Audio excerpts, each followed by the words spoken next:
श्री शिवाय नमस्तुभयम। दोस्तों, आप सभी लोग जानते हैं कि 24 अक्टूबर 2024 के दिन यहां पर कार्तिक महीने का गुरुवार अहोई अष्टमी तिथि पड़ रही है। दोस्तों, यह जो गुरुवार अहोई अष्टमी तिथि है, कार्तिक महीने में पड़ने वाला सबसे बड़ा अहोई अष्टमी तिथि है, क्योंकि यह कार्तिक महीने में पड़ रहा है, जिसका बहुत ही बड़ा और विशेष महत्व होता है। और ऐसा दिन पूरे साल में सिर्फ एक ही बार आता है। और दोस्तों, आप सभी लोग जानते हो कि कार्तिक गुरुवार अहोई अष्टमी तिथि का अगर सबसे बड़ा कोई उपाय है, वह 7 चने की दाल वाला उपाय है। तो दोस्तों, इस कार्तिक माह के पहले गुरुवार अहोई अष्टमी तिथि के दिन आप लोगों को इस 7 चने की दाल वाला उपाय को जरूर करना है। बहुत सारे लोग होंगे जिन लोगों ने इस उपाय को ना किया हो, मतलब पूरा साल निकल गया और उन्होंने किसी भी दिन इस 7 चने की दाल वाला उपाय को ना किया हो। पर दोस्तों, आपके पास एक आखिरी मौका बचा हुआ है, जो कि 24 अक्टूबर 2024 कार्तिक महीने का गुरुवार अहोई अष्टमी तिथि के दिन। तो इस दिन आप लोगों को इस वाले उपाय को जरूर कर लेना है।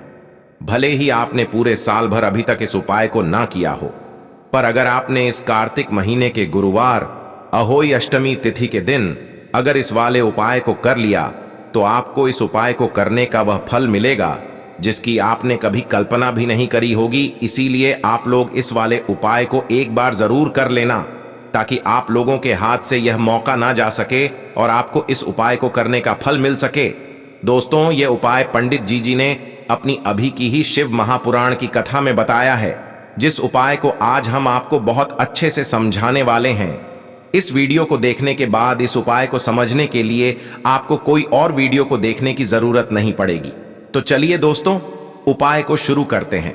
देखिए, यह कार्तिक महीने के गुरुवार अहोई अष्टमी तिथि के दिन यह इतना खास होता है, इतना महत्वपूर्ण होता है। देखा है, कभी कभी बड़े बड़े पूजा पाठ अनुष्ठान से जो मनोकामना पूर्ण नहीं होते, वह कार्तिक महीने अहोई अष्टमी तिथि के दिन एक छोटे से उपाय करने से ही आपकी मनोकामना पूर्ण हो जाती है। और बहुत सारे लोगों ने इस उपाय को किया भी है और उनको इस उपाय को करने का फल भी जरूर मिला है। अगर आप लोग भी इस उपाय को करना चाहते हैं, तो आप इस उपाय को पहले अच्छे से समझ लेना, सुन लेना, उसके बाद करना। आपको इस उपाय का फल जरूर मिलेगा। और इस उपाय को कर लेने से आपके घर में चाहे किसी भी प्रकार की दुख और समस्या क्यों ना चल रही हो, आपको उसका कारण भी नहीं पता है कि भाई यह समस्या किस कारण से चल रही है। उसका कुछ भी कारण हो सकता है, जैसे पी दोष हो सकता है या किसी भी तरह का मंगल दोष भी हो सकता है। तो इस दिन आप लोगों को 7 चने की दाल वाला उपाय कर लेना है। यह एक ऐसा उपाय है जिस उपाय को अगर किसी विशेष दिन पर किया जाए, तो भाई उस विशेष दिन का जो है वह तो हमें मिलता ही मिलता है। पर हमने उस दिन पर इस उपाय को किया है, तो हमें उससे भी बड़ा फल मिलता है, और फल बहुत जल्दी मिलता है, क्योंकि आप इस उपाय को बहुत ही बड़े और विशेष दिन पर कर रहे हो। तो चलिए अब उपाय के बारे में बात करते हैं, लेकिन उससे पहले आप लोगों को यह जानना आवश्यक है कि आखिर यह उपाय किस समय करना है, किसको करना है और कैसे करना है। तो चलिए हम आगे आपको वीडियो में एक एक करके बता देते हैं। लेकिन उससे पहले अगर आप लोग हमारे चैनल पर नए हैं, तो हमारे चैनल को सब्सक्राइब कर लेना और इस वीडियो को लाइक करके कमेंट बॉक्स में श्री शिवाय नमस्तुभ्यम, ओम नमः शिवाय जरूर टाइप कर देना। तो दोस्तों, इस 7 चने की ल वाला उपाय को हमें इस कार्तिक गुरुवार अहोई अष्टमी तिथि के दिन कैसे करना है, किसको करना है, किस समय करना है और कहां पर करना है, ये सारे सवालों के जवाब आपको इस वीडियो में मिल जाएंगे। और जो ये वीडियो देखेगा भाई, उसको 7 चने की दाल वाला उपाय जरूर करना चाहिए, क्योंकि इस दिन 7 चने की दाल का भी बहुत ही बड़ा और विशेष महत्व होता है। और जब बात आ जाए 7 चने की दाल की, तो यह सोने पर सुहागा वाली बात हो जाती है, और यह एक बहुत ही बड़ा उपाय हो जाता है इस कार्तिक गुरुवार अहोई अष्टमी तिथि का। तो अब दोस्तों, इस 7 चने की दाल वाला उपाय को आखिर करना किसको है, सबसे पहले हम लोग वह बात जान लेते हैं। तो देखो, घर की जो बड़ी माताएं बहनें होती हैं, उन माताओं बहनों में से कोई भी एक बड़ी माता बहन इस वाले उपाय को कर सकती है। और दोस्तों, अगर आप चाहे तो अपने घर में से सभी सदस्यों को भी इस उपाय को करवा सकते हैं।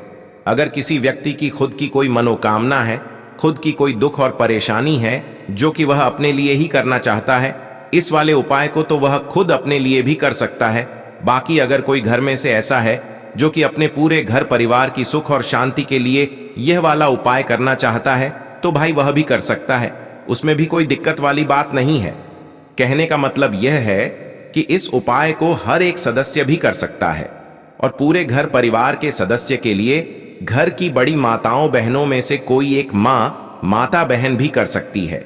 माताएं बहनें अगर घर में उपस्थित ना हो या वह यह वाला उपाय ना कर पा रही हो, तो फिर घर का कोई बड़ा सदस्य भी इस 7 चने की दाल वाला उपाय को कर सकता है, चाहे फिर वह पुरुष ही क्यों ना हो, उसमें कोई भी दिक्कत वाली बात नहीं है।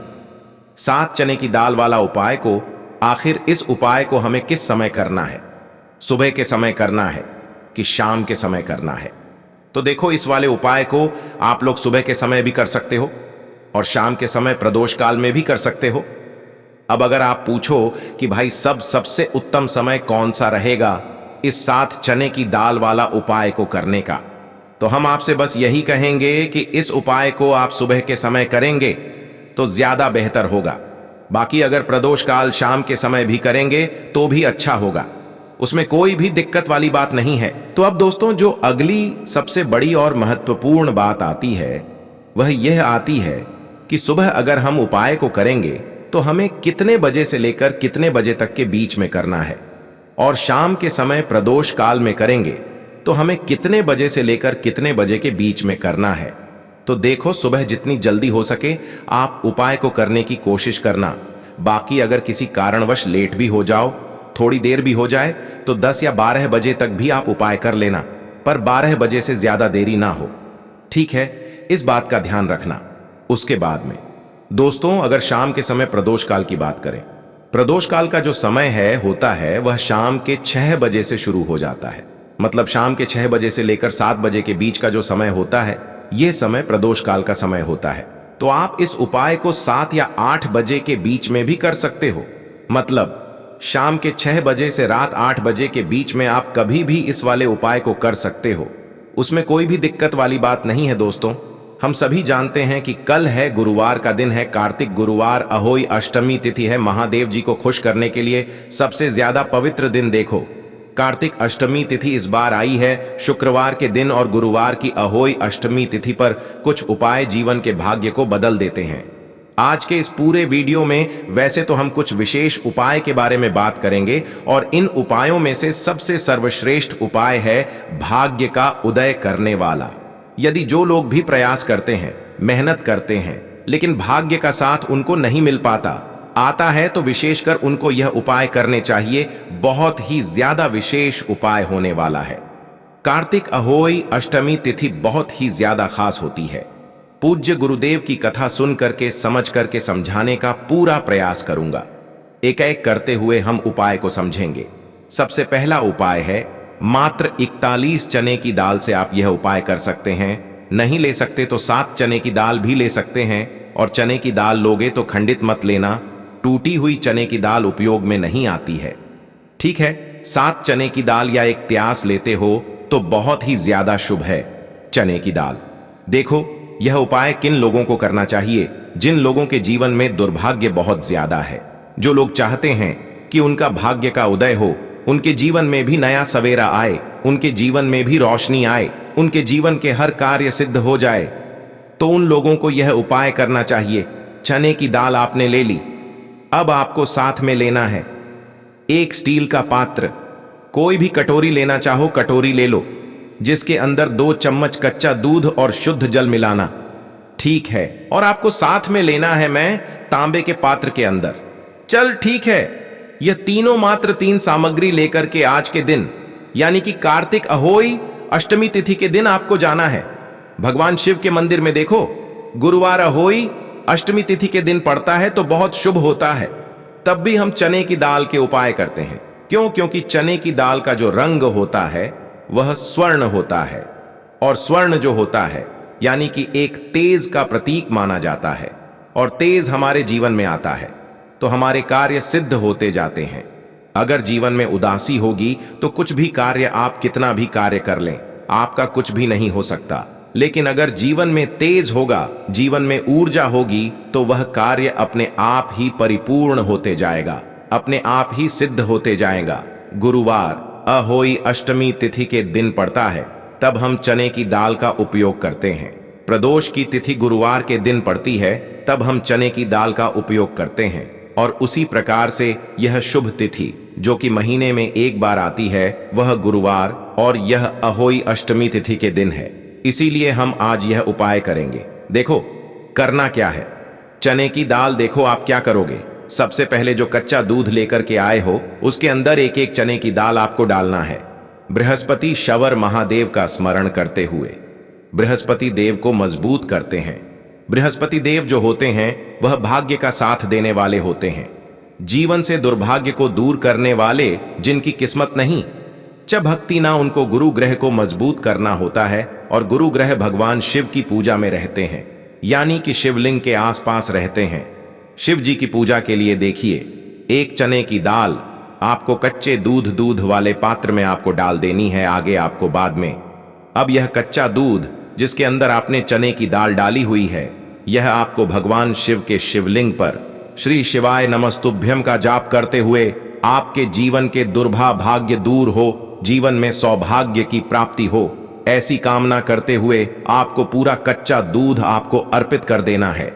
कच्चे दूध वाले पात्र में अगर चने की दाल रह जाती है तो वह हाथ से निकल करके भगवान शिव के शिव अंग पर आप अर्पित कर सकते हैं।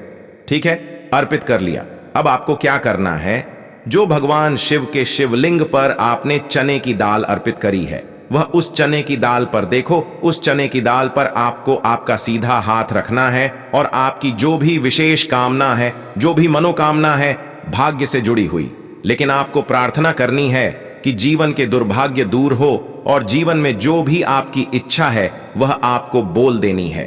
यह कामना करने के बाद हाथ हटाना और उसका जो के पात्र के अंदर जो जल है, वह जल भगवान शिव के शिवलिंग पर आपको श्री शिवाय नमस्तुभयम का जाप करते हुए आपको अर्पित कर देना है। वैसे तो गुरुवार अहोई अष्टमी तिथि का महत्व होता है रात्रि में, यानी कि सूर्यास्त के बाद, क्योंकि गुरुवार अहोई अष्टमी तिथि यानी कि रात्रि में ही, जैसे नवरात्रि का महत्व रात्रि में होता है, उसी प्रकार से अष्टमी तिथि का महत्व भी रात्रि में होता है। लेकिन अगर फिर भी अगर आप रात्रि में नहीं कर पाते या आपके घर के आसपास करने नहीं देते मंदिर में, तो फिर आप यह उपाय दिन में भी कर सकते हैं। तो यह हो गया पहला उपाय। अब हम बात करते हैं दूसरे विशेष उपाय की। देखिए क्या करना है, मात्र आपको काली मिर्च लेना है, एक साबुत काली मिर्च के साथ 7 काले तिल के दाने, और साथ में लेना है तांबे के पात्र के अंदर जल। कैसी भी विपदा हो, कैसी भी परेशानी हो, कैसी भी संकट हो, काली मिर्च के उपाय सावन शिवरात्रि पर आपको करने चाहिए। देखो वैसे तो आपको क्या करना है, यह तीनों सामग्री लेकर के भगवान शिव के मंदिर में जाना है, सीधा हाथ रखना, सीधे हाथ के ऊपर काली मिर्ची रखना और इसी सीधे हाथ पर आपको काले तिल रखना है। ठीक है, अब आपको क्या करना है, जीवन में आ रही परेशानी, कष्ट, बाधा को दूर करने के लिए, आपके जीवन की समस्त परेशानियों को दूर करने के लिए, आपके जीवन के समस्त संकटों को दूर करने के लिए आपको प्रार्थना करते हुए महादेव के ऊपर, शिव जी के ऊपर आपको सीधे हाथ से आपको काली मिर्ची और 7 काले तिल के दाने आपको महादेव के शिवलिंग पर अर्पित कर देना है। इस प्रकार से अर्पित करोगे तो जीवन की सारी बाधा, कष्ट, परेशानी, संकट जो है वह सब दूर होते हैं। यह अर्पित कर दिया। उसके बाद जो तांबे के पात्र के अंदर जल है, वह जल भगवान शिव के शिवलिंग पर श्री शिवाय नमस्तुभ्यं के कष्ट, बाधा, जो भी कष्ट आ रहा हो, कोई काम आपका अटक रहा हो, कोई काम आपका रुका हुआ हो, तो वह काम परिपूर्ण हो जाए, ऐसी कामना करते हुए आपको यह जल अर्पित करना है। ये हो गया दूसरा उपाय। अब हम बात करते हैं तीसरे विशेष उपाय की। बहुत ही प्यारा सा, यह भी मनोकामना पूर्ति का विशेष उपाय है, माता सुंदरी वाला विशेष उपाय है। इस उपाय के लिए आपको क्या लेना है, गुड़ वाला जल, एक गुड़ का टुकड़ा लेना, उसके अंदर जल भर देना। ठीक है, यह गुड़ वाला जल हो जाएगा, थोड़ा सा ही लेना है, 2-4 बूंद ही लेना, ज्यादा नहीं लेना है। ठीक है, गुड़ वाला जल साथ में लेना है, घी और साथ में लेना है, एक बेलपत्र और उसके साथ में लेना है, तांबे के पात्र के अंदर जल। यह चारों सामग्री आपको ले जाना है। भगवान शिव के मंदिर में सुबह से लेकर के रात्रि तक जब आपकी इच्छा हो तब आपकी उपाय कर सकते हैं। देखो, कैसी भी मनोकामना हो, माता अशोक सुंदरी की कृपा से वह मनोकामना आपकी परिपूर्ण हो जाएगी। जो बेल पत्र लेकर आए हो, बेल पत्र में 3 पत्ती होती है, तो ऊपर वाली जो पत्ती है उसमें आपको घी लगाना है। अब ऊपर वाली पत्ती में घी कैसे लगाओगे? आपके सीधे हाथ की सीधी उंगली के पास वाली जो उंगली है, जिसे हम कहते हैं तर्जनी, उंगली तर्जनी, उंगली में घी लेना और ऊपर वाली पट्टी में आपको घी लगा लेना है। आ गई इतनी बात समझ में? ठीक है। अब जो गुड़ वाला जल लेकर आए हो, गुड़ वाला जल भी ले सकते हो या लाल चंदन भी ले सकते हो, जो आपके पास अवेलेबल हो वह आप ले सकते हो। लेकिन लाल चंदन लेते हो तो सर्वोत्तम होता है। लाल चंदन लेना आप आपकी चिट्ठी के पास वाली उंगली, जिसे तर्जनी उंगली कहते हैं, तर्जनी उंगली से ही आपको नीचे की दोनों पट्टियां पर चिकनी वाली साइड पर ही आपको लाल चंदन आपको लगा लेना है या गुड़ वाला जल आपको लगा लेना है। अब यह जो बेलपत्र है इसे उठाना और माता अशोक सुंदरी वाला जो स्थान है वहां पर इसे अर्पित करना, आपकी जो भी मनोकामना है वह बोल करके। अब यहां पर देखो, माता अशोक सुंदरी वाले स्थान पर बेलपत्र कैसे अर्पित करना है। डंडी का हिस्सा महादेव की तरफ होना चाहिए। इस उपाय में यही विशेषता है। देखो, डंडी का हिस्सा शिवजी तरफ होना चाहिए और पत्ती का हिस्सा जलाधारी की तरफ होना चाहिए। इस प्रकार से आपको बेलपत्र अर्पित करना है और जो अंत में तांबे के पात्र के अंदर जो जल लेकर क्या है, थोड़ा सा जल पत्नी पर जो पति आपने बेलपत्र अर्पित करना, माता वाले स्थान पर उस पर थोड़ा सा जल अर्पित करना और बाकी शेष जल भगवान शिव के शिवलिंग पर अर्पित करना। जो भी विशेष मनोकामना होगी इस कार्तिक महीने का गुरुवार अहोई अष्टमी तिथि पर आपको महादेव से कह देना है। निश्चित तौर पर आपकी मनोकामना परिपूर्ण होगी। तो दोस्तों, यह थे पूज्य गुरु जी द्वारा बताए गए कुछ बहुत ही खास उपाय। अगर आपको जानकारी अच्छी लगी हो तो वीडियो लाइक करिएगा। मिलते हैं फिर एक नए वीडियो के साथ। श्री शिवाय नमस्तुभयम।